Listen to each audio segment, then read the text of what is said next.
আমার ফ্রেন্ডের আবার ছেলেদের প্রতি একটা আকর্ষণ বেশি। ছেলেরা এখন নিরাপত্তা থাকতে পারতেছে না, তাহলে মেয়েরা কিভাবে পারবে বলে? এই মুজুর আমার এই প্রস্তাব দিছে, আধা ঘন্টার জন্য একটু যাও, তাহলে তোমাকে 500 টাকা দিব। মানুষের মেয়ে পছন্দ করে, আমরা ছেলে পছন্দ করি, কত বড় খারাপ। সবাই আশেপাশে করেছি পড়া শিখুক, মুসলমান তো আমরা, সেই যুগে এই ধরনের কাজ করতে পারি তার মৃত্যুদণ্ড দরকার।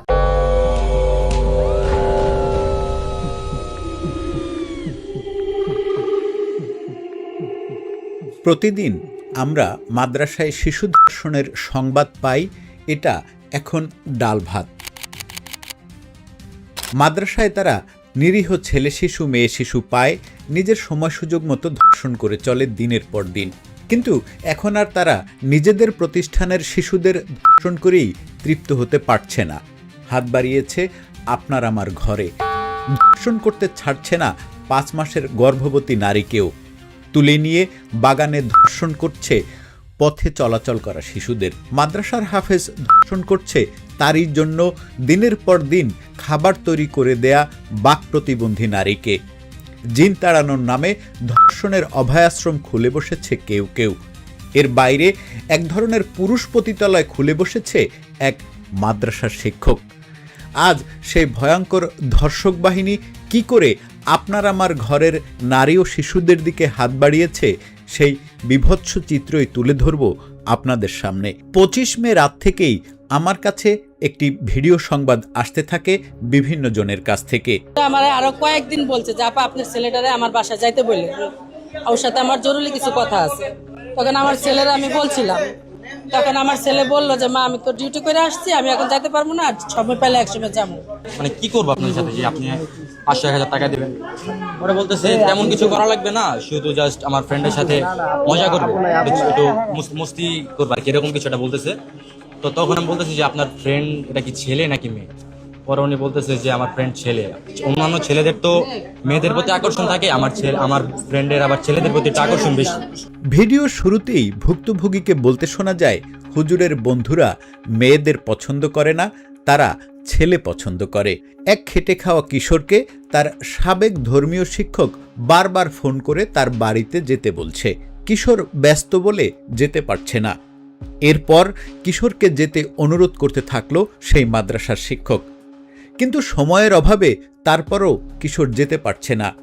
শিক্ষক হাফেজ ইব্রাহিম ফোন করে অনুরোধ করা শুরু করলেন ওই কিশোরের মাকে, কিন্তু খেটে খাওয়া কিশোরটি মোটেই সময় করে উঠতে পারছে না তার কাজের বাইরে। এবার আধা ঘন্টায় 500 বা 1000 টাকার অফার দেয় সেই মাদ্রাসার হাফেজ মাওলানা ইব্রাহিম। তখন কিশোর ভাবলেন শিক্ষক হয়তো তাকে দিয়ে কোনো কাজ করাবে, আর যেহেতু টাকাই দেবে বলছে তাই হয়তো যাওয়াই ভালো।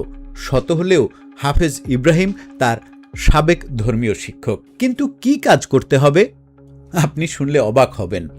ইব্রাহিম হুজুর প্রস্তাব দিল যে তার লন্ডন থেকে আসা বন্ধুদের সাথে একান্তে সময় কাটাতে হবে। মা ইব্রাহিম হুজুর আমার এই প্রস্তাব দিছে, তার সাথে নাকি 2টা বন্ধু আসছে বাহিরের থেকে, ছেলে মানুষ।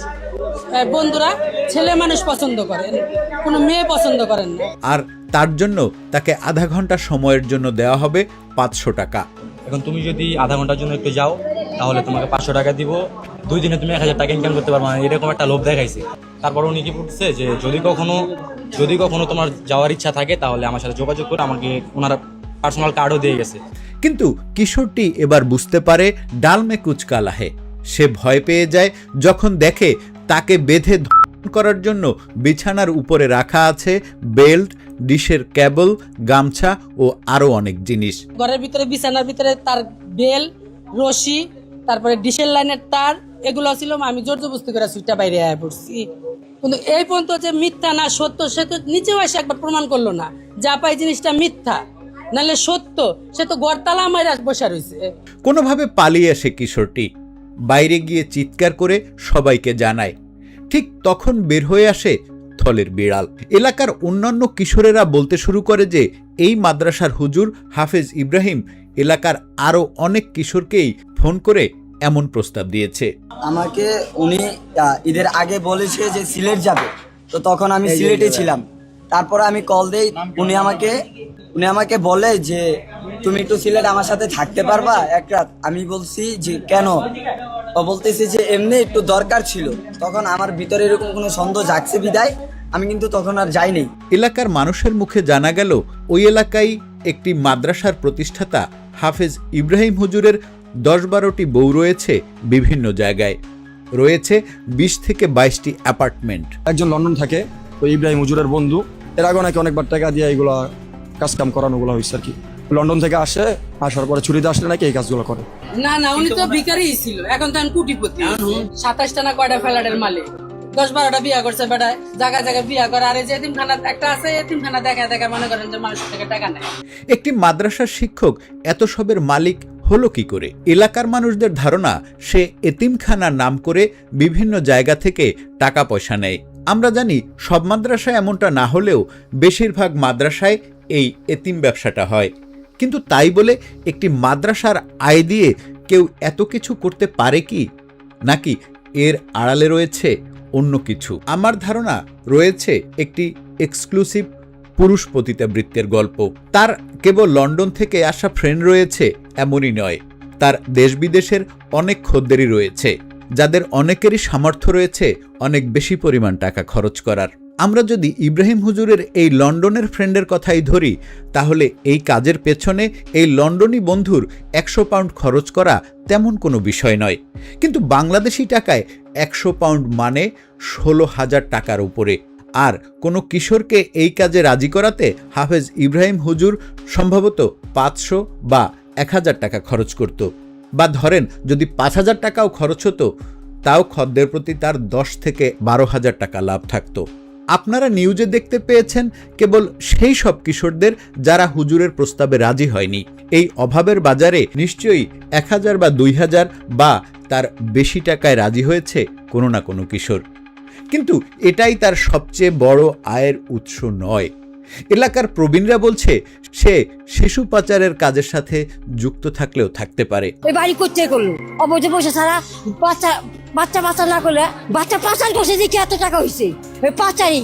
হাফেজ ইব্রাহিমের মাদ্রাসায় শিশুদের নিরাপত্তা নিয়ে উদ্বেগ প্রকাশ করেছে এলাকার লোকজন।